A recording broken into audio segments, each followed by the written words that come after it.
નમસ્કાર, આપ જોઈ રહ્યા છો સીએનસીસી ગુજરાત। અમીરગઢની આસપાસ કેટલાય સમયથી દારૂનું વેચાણ ધમધમતું જોવા મળી રહ્યું છે। આ કદાચ ઘણા વર્ષોની આની આ પ્રક્રિયા ચાલુ છે। ગુજરાતના અમીરગઢ પાસે દારૂના વેચાણ અર્થે સૌ કોઈ જાણે છે કે અહીંયા દારૂનું વેચાણ ખુલ્લેઆમ થાય છે। લોકો દારૂ વેચીને પોતાનું ગુજરાન ચલાવે છે, દારૂના રવાડે લોકોને ચડાવી રહ્યા છે, જેને લઈને અમીરગઢની આસપાસમાં વિધવા સ્ત્રીઓની સંખ્યા ખૂબ જ મોટા પ્રમાણમાં જોવા મળી રહી છે।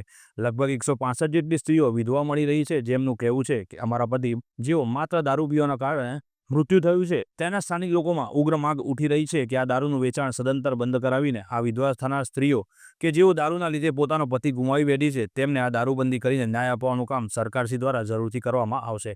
ગુજરાતમાં આમ તો દારૂબંધી છે, પરંતુ અમીરગઢ ચેકપોસ્ટ અને અમીરગઢની આસપાસના ગામમાં દારૂનું વેચાણ તેટલા જ મોટા પ્રમાણમાં થઈ રહ્યું છે તેવું વર્ષોથી સાંભળવામાં આવી રહ્યું છે।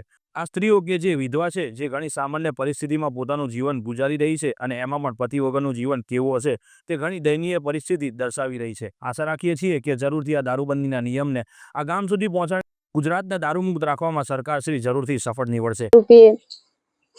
दारू पी मेरे गया दारू ने सड़ता दारू में पी हुई है क्या पण ते पीता सा लगन में कितना वर्ष થઈ ગયા कैसी वेरे जीवो जो लगन की दे पांच छोकरा है છોકરો કેવી જીવો छोकरो रे जीवनारे खूब तकलीफ रहे હું કેરેન મોટો કરવો મજૂરી કરો કે હું કેરેન મોટો કરો પહેણાવો કે કેર ખાવાનું કરાવો કે હું કરો જે લોકો દારૂનો નશો કરે છે એને શું કહેશો તમે?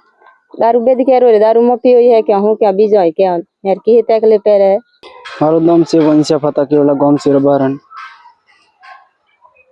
આ દારૂ 5 ગામથી અંદર બંધ કરાવો તો કોઈ 4-5 ભણવાનું આગળ થશે અને વિધવા કોઈ થાય ના, એના કારણથી આ દારૂ બંધ કરો। જે દારૂ બંધ કરશે તો બીજાને પણ શિક્ષણ મળશે। બીજા દારૂ બંધ થશે તો કોઈ દારૂ પીતો ના પીએ, દારૂ ચાલુ રહેશે તો એક પીશે તો બીજો પીશે તો દારૂ વધશે।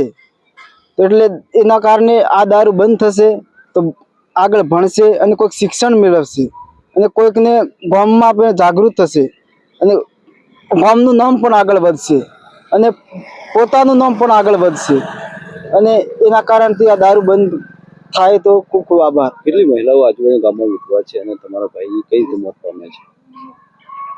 આજુબાજુ તો એમ તો કારણ 20-25 છે, વધારે પણ ઓછી ના વિધવા તો, અને ગામમાં 10-15 તો ગામમાં જ હશે। એ કારણે દારૂ બંધ થતો હોય તો ખૂબ ખૂબ આભાર છે।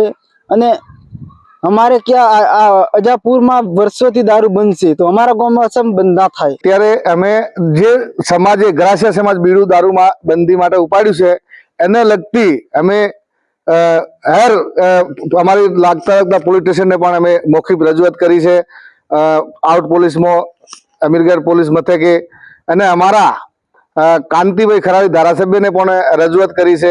પછી સમગ્ર સરકાર સાથે સંકળાયેલા અમારા જે પ્રતિનિધિઓ છે, પ્રમુખશ્રી છે, એમને પણ અમે રજૂઆત કરી છે કે અમારી સમાજમાં સમાજે બીડું ઉપાડ્યું છે વ્યસન મુક્તિનો, તો તમે પણ સાથ સહકાર પણ સરકાર પણ પૂરેપૂરો એમાં પ્રયાસ કરે કે ભાઈ ગમે તે વ્યસન મુક્તિ થાય।